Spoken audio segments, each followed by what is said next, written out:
Hello everyone. In this video we'll see Gauss law which is applied to differential volume element. A differential volume element means the volume element that we are going to use will be differentiated given in the form of delta V. और हमें पता है V delta V is equal to होता है del x del y into del z that is nothing but dx dy dz अगर हम dv की बात करेंगे डिफरेंशियल फॉर्म में. So based on this, first of all, we'll take a Cartesian coordinate system with three axes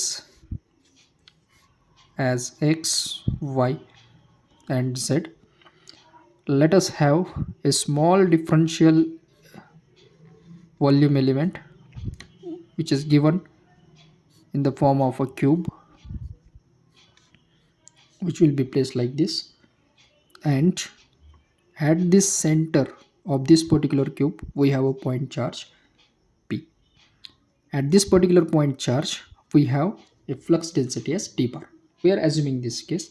So हमने क्या किया, cube लिया है जिसका सेंटर जो है वो पॉइंट पी के अक्रॉस है और वहाँ पर हमने एक इलेक्ट्रिक फ्लक्स डेंसिटी लिया है D bar.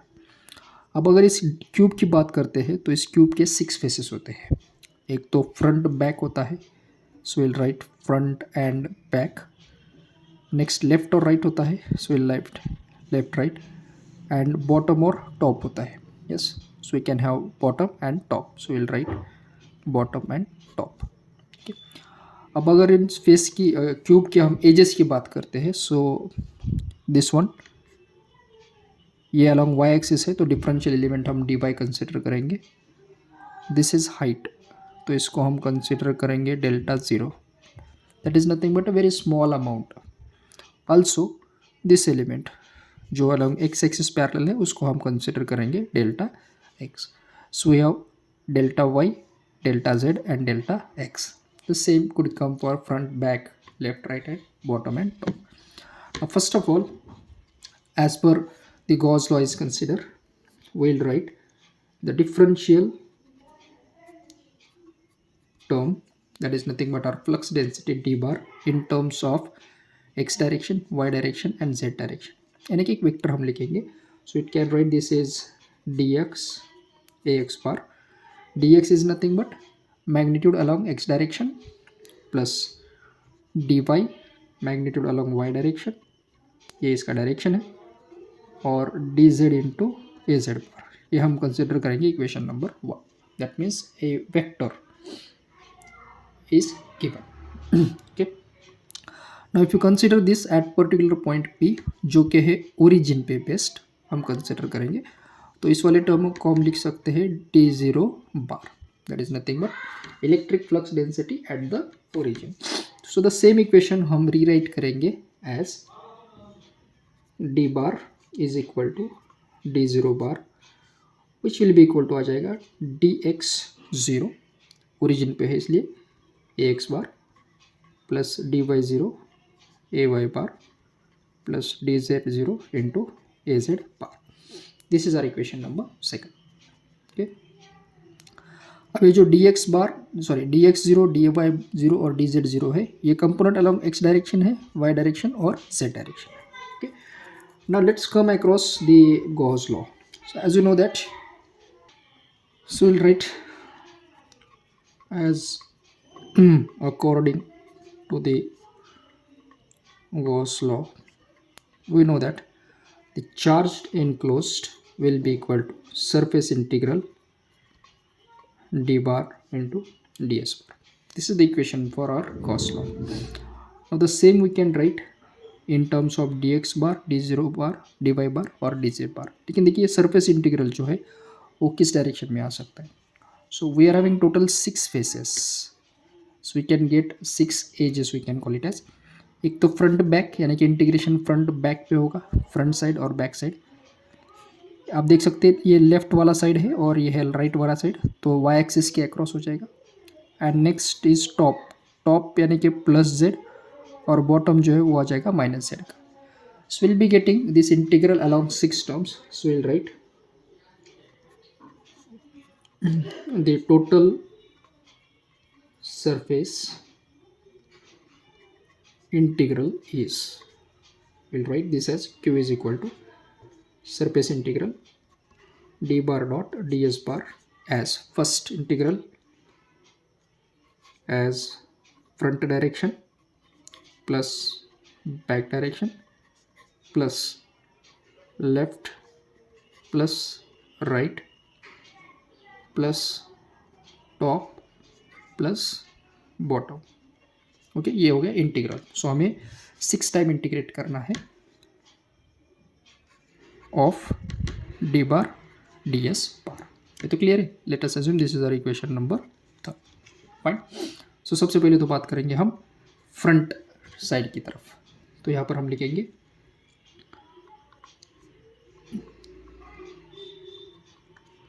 Consider the front surface. अब देखिए, अगर हम फ्रंट सरफेस कंसिडर करेंगे यानी कि ये वाला सरफेस आ जाएगा कुछ इस तरह से. आप देख सकते हैं ये वाला पोर्शन. अब ये वाला जो पोर्शन है इट इज़ कमिंग आउट, यानी कि ये किस डायरेक्शन में आता है? It is along x direction. तो जो डी एस बार है, डी एस बार, इसका डायरेक्शन किस डायरेक्शन में है? एक्स डायरेक्शन में. तो इसको लिखेंगे unit vector A X bar. Clear. देखिए ये किस डायरेक्शन में है? एक्स डायरेक्शन में. तो एक्स डायरेक्शन आ गया. अब रिमेनिंग 2 टर्म्स का हम प्रोडक्ट लेते हैं. कौन सा है? देखिए y और z. This is delta y into delta z. So D S bar for front surface क्या आ गया? देखिए D Y into D Z into A X bar. Okay, अब हम लिखेंगे डी बार को डी बार. अब देखिए डी बार जो फ्रंट सरफेस का है उसका भी हम मैग्नीट्यूड लिखेंगे एज डी फ्रंट बार. ओके, ये वाला टर्म क्या है? फ्रंट सरफेस है, इसलिए इसका जो वैल्यू है वो हम कंसीडर करेंगे as D front bar. Therefore our integration will be along front direction आ जाएगा D bar dot D S bar is equal to D bar का वैल्यू है D front bar. So this is D front bar into D S bar का value है देखिए delta Y delta Z into A X bar. अब हमें सबसे पहले तो फाइंड आउट करना है ये डी फ्रंट बार का वैल्यू क्या हो सकता है. तो हम इसको लिखेंगे देखिए डी फ्रंट बार. वे वेक्टर है तो वेक्टर को हम रिप्रेजेंट करेंगे मैग्नीट्यूड विथ डायरेक्शन. अब देखिए डी फ्रंट जो है यानी कि ये आ रहा है एक्स एक्सिस के across. This is at the x side. तो इसका जो डायरेक्शन है वो है एक्स में एक्स बार, और इसका मैग्नीट्यूड एक्स डायरेक्शन में है. तो हम इसको लिखेंगे सिंपली एज डी फ्रंट. आप डी एक्स फ्रंट भी लिख सकते हैं या फिर डी फ्रंट हम लिखेंगे. ये किसके लिए लिखा है? वेक्टर के लिए, मैग्नीट्यूड और direction. Therefore this term will write as integral front side पे D bar dot D S bar will be equal to D front bar जो है देखिए है D front into delta Y delta Z into A X bar into A X bar. अब A X और A X का dot product तो 1 होता है. Will write as A X dot A X will B 1. Therefore ये जो integral है इसका वैल्यू आ जाएगा D bar dot D S bar as D front into D Y into D Z. Clear है? ओके, अब हम चलते हैं डी फ्रंट का मैग्नीट्यूड फाइंड आउट करने के लिए. कितना मैग्नीट्यूड हो सकता है? तो यहीं पर हम लिखेंगे डी फ्रंट का वैल्यू क्या हो सकता है. तो देखिए again will come across this particular face.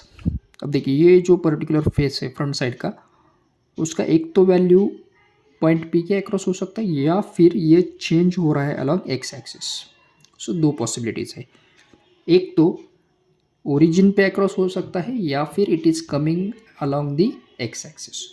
That means एक तो वैल्यू इसका फिक्स्ड है, कांस्टेंट है, या फिर it is varying with respect to X. So based on that we'll write itself here as d front is equal to first dx0, that is component of flux density along x direction at origin. ये constant है plus. अब हम लिखेंगे rate of change of D X with x, क्योंकि वो very हो रहा है अलॉन्ग एक्स एक्सिस, तो हमने क्या लिखा है, rate of change of D X with respect to X into इसका डिस्टेंस फ्रॉम पी। ओके, अब ये तो हम लिखेंगे डी एक्स बार प्लस इस वाले को देखिए, it is rate of change of D X, यानी कि डिफरेंशियल फॉर्म में आ जाएगा। So will write do D X by D X into distance from P. अब देखिए पी तो सेंटर है, यानी सेंटर से यहाँ तक का डिस्टेंस हाफ हो जाएगा, तो जो टोटल डिस्टेंस है एक्स एक्सिस के अक्रॉस वो कितना है, देखिए डिफरेंशियल का डेल्टा एक्स है, तो हाफ डिस्टेंस हो जाएगा delta X by two. Y?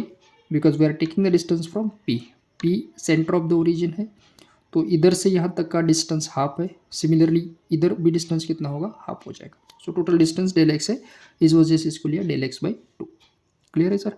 So finally we will write surface integral front side पे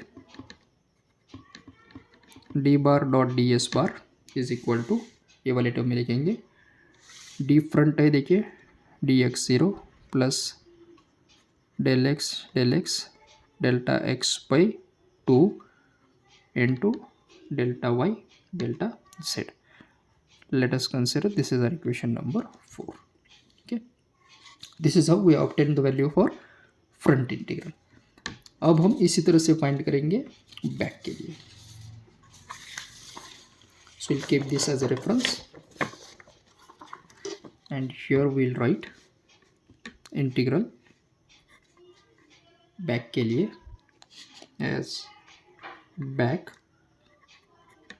d bar dot ds bar is equal to, अब देखिए बैक के लिए, अब फ्रंट के लिए तो ये अलॉन्ग पॉजिटिव एक्स एक्सिस है, तो अगर हम बैक साइड का पॉइंट कंसिडर करेंगे तो बैक साइड यानी कि ये नेगेटिव एक्सिस पे आ जाएगा। सो फ्रंट अगर प्लस एक्सिस पे है तो जो बैक है वो कहाँ पर आ जाएगा, माइनस एक्स एक्सिस पे। सो चेंज क्या होगा, देखिए ये पूरा जो टर्म है वो ऐसे ही रहेगा, ओनली चेंज क्या हो सकता है, so the change will be direction.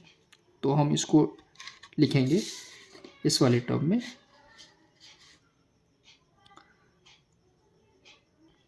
As D bar back dot del Y del X into A X bar, लेकिन इसका जो है वो डायरेक्शन होगा माइनस एक्सिस पे, तो इसको हम लिखेंगे माइनस। ओके, अब हम डायरेक्टली जाएंगे इस वाली वैल्यू की, यहाँ पर हमने फ्रंट का निकाला था, अब हम निकालेंगे बैक के लिए। तो again we'll write D back is equal to same term at origin plus rate of change of D X with respect to X into distance from point P. लेकिन देखिए इस वाले टर्म में ये प्लस था क्योंकि हमारा जो मूवमेंट हो अलॉन्ग प्लस एक्स एक्सिस है, बट इस वाले टर्म में हमारा मूवमेंट माइनस एक्सिस पे है, तो यहाँ पर आ जाएगा माइनस। तो ये लिखेंगे D X zero minus rate of change will be same del X by D X into del X by two. So finally we'll write this integration as backside del bar dot ds bar is equal to minus into ये वाला value है D X not minus D X into delta X by two. अब ये तो term into रहेगा D Y D Z. So minus से multiply करेंगे will get minus, ये हो जाएगा plus and multiplied with delta Y delta Z. So इस वाले टर्म को हम एज्यूम करेंगे इक्वेशन नंबर 5। ठीक, so we got two terms, एक तो along front integral along back. अब हम इक्वेशन 4 और 5 को ऐड करेंगे। So will write add 4 and 5. So we'll write front plus back D bar dot D S bar is equal to stop D X naught plus del X D X delta X by two multiplied with delta Y delta Z. ये 4 के लिए है और 5th के लिए ये वाला term है as minus D X naught del X by two into delta Y delta Z. Okay, अब अगर हम इसको मल्टीप्लाई करेंगे इसके साथ तो ये प्लस और ये माइनस कैंसिल हो जाएगा। सो ये लेफ्ट विथ देखिए क्या कॉमन निकल सकता है, ये सभी टर्म्स हम कॉमन निकाल सकते हैं। So you can write del X by D X. अब ये 1/2 और प्लस 1/2 होता है 1, यानी del X by two plus del X by two हो जाएगा del X. So we'll get del X delta Y into delta Z. This is our equation number 6। So front और back का इंटीग्रल क्या आ गया, do by do X D X delta Y delta Z. Clear. Now let us go for next integral. अब next integral हम consider करेंगे left और right का। So will write left plus right of D bar dot D S bar. अब देखिए जब हमने front और बैक लिया था तो डिफरेंशिएशन अलॉन्ग एक्स एक्सिस है। अब अगर हम लेफ्ट और राइट कंसिडर करेंगे तो differentiation along minus Y axis होगा या फिर प्लस वाई एक्सिस, यानी कि जो डायरेक्शन है वो वाई एक्सिस के टर्म पे है। यस, तो इस वाले टर्म को हम लिखेंगे do D Y by D Y into again the term same do X do Y do Z, equation number 7। At the same time top plus bottom के लिए भी लिखेंगे D bar dot D S bar is equal to top और bottom में। अब देखिए top plus Z और bottom minus Z के अक्रॉस होता है, तो इस वाले टर्म में जो डिफ्रेंसिएशन है अलॉन्ग जेड एक्सिस आ जाएगा। So will write do D Z by D Z और ये वाला टर्म तो एज इट इज है delta X delta Y delta Z. This is our equation number 8। Okay, अब फाइनली हम इन सभी का करेंगे addition. So will write the entire integral as Q is equal to surface integral D bar dot D S bar is equal to front back right left top और bottom का addition, यानी 6, 7 और 8 equation का addition करेंगे। So let's add this term.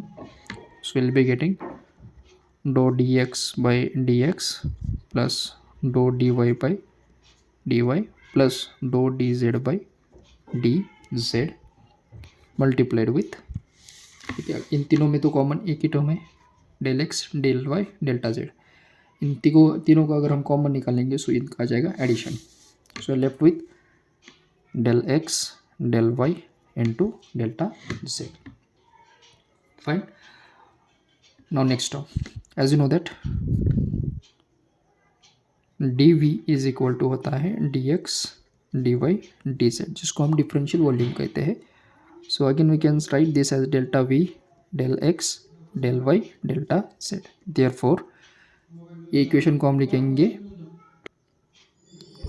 Q is equal to surface integral D bar dot D S bar is equal to ये differentiable terms along X Y और Z direction into इसकी जगह पर हम लिखेंगे डेल्टा वी।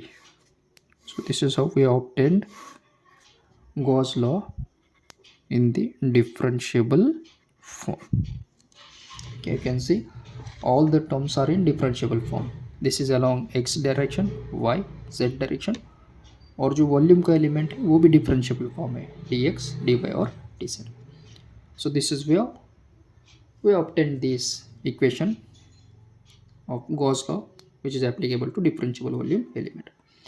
अब इसमें एक इंटरेस्टिंग फैक्ट ये है, ये वाला टर्म जो डिफरेंशिएबल है, डो D X by D X plus dough D Y by D Y plus dough D Z by D Z, ये जो टर्म है इस वाले टर्म को हम कहते हैं डाइवर्जेंस.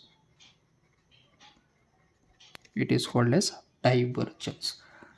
डाइवर्जेंस जनरली डिनोट किया जाता है by a term called as D I V, और यहाँ पर हम डिफ्रेंशिएट कर रहे हैं डी को एक्स वाई जेड कंपोनेंट के अक्रॉस, तो ये हो जाएगा divergence of D bar is equal to, we'll write it one more time, dou dy by dy dou dz by dz. And again symbolically हम इसको लिख सकते हैं as divergence of D bar. So this is divergence, उल्टा triangle हम इसको कह सकते हैं, is equal to this term.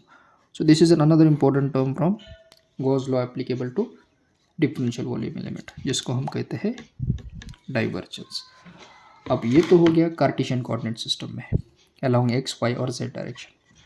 Now the meanwhile you can get this equation for cylindrical coordinate systems, for spherical coordinate system also. So let us take a look for all three coordinate systems. So here we have simply written divergence. Let's suppose we have a vector as a, तो हमने अभी देखा था D के लिए, अब हम देखेंगे जनरलाइज फॉर्म के लिए. So will be writing first divergence of A bar Cartesian coordinate system में. कार्टेशियन कोऑर्डिनेट सिस्टम में वेरिएबल्स होता है एक्स वाई और जेड. फाइन, तो डेल डॉट ए बार आ जाएगा, we can write this as divergence A bar is equal to D by D X component plus D by D Y component plus D by D Z component. तो ये formula applicable है for, sorry this is for Cartesian coordinate system. Similarly अगर हम बात करेंगे cylindrical coordinate system, so in case of cylindrical coordinate system we have three variables as rho, phi and z. तो यही equation हम लिखेंगे del dot A bar is equal to, first differentiable और differentiation along rho bar है, तो इसको लिखेंगे 1 by rho D by D rho into rho A rho plus phi direction में होता है ये 1 by rho D by D phi A phi, और z डायरेक्शन में as it is do by do Z of A Z. Clear है. Third will be our spherical coordinate system. अब spherical coordinate system में again three variables होते हैं. एक तो होता है रेडियस, दूसरा होता है एंगल थीटा, और तीसरा होता है फाई. ठीक है, तो इस वाले टर्म को भी हम लिखेंगे del dot A bar as first R direction में 1 by R square do by do R into R square A R plus theta के across 1 by R sine theta D by D theta into sine theta A theta होता है, और phi के across होता है 1 by R sine theta do A phi by D phi. So this is how one can obtain divergence vector along Cartesian coordinate system, cylindrical or spherical coordinate system. Now these all formulas we have to remember. Yes, how you can remember, that is the most important thing. तो देखिए simple सा concept क्या है, ये वाला तो काफ़ी easy है. अब सिलेंड्रिकल कोऑर्डिनेट सिस्टम एक याद रखना है, फर्स्ट अलॉन्ग रो डायरेक्शन है तो 1 बाई रो आना चाहिए. वन बाई रो आता है तो रो को यहाँ पर भी लेना है. So one by rho D by D rho rho into A rho. अभी one by rho as it is यहाँ पर भी है, one by rho D by D phi A phi. ये वाला तो ईजी है. सिमिलरली स्पेरिकल कोऑर्डिनेट सिस्टम में अगर हम देखेंगे तो यहाँ पर हमने लिया है वन बाई आर स्क्वायर. देखिए सेकंड में वन बाई रो लिया था, थर्ड में वन बाई आर स्क्वायर. यहाँ पर आर स्क्वायर है तो यहाँ पर भी आर स्क्वायर. यहाँ पर रो था, यहाँ पर भी रो है, यहाँ पर आर स्क्वायर है तो यहाँ पर R square. Clear. Second, angle के अक्रॉस फाइव और ए फाइव के अक्रॉस. देखिए मैग्नीट्यूड दोनों का सेम है, one by R sine theta, one by R sine theta. Clear. यहाँ पर साइन थीटा है तो यहाँ पर साइन थीटा. ये आ गया. अब यहाँ से आर स्क्वायर हो गया, यहाँ से साइन थीटा हो गया, यहाँ पर तो कुछ भी नहीं है, ओनली क्या है हमारे पास ए five. So in this way we have to remember this formula. Okay, so in the next video we'll see examples on divergence theorems and differential volume element. Thank you.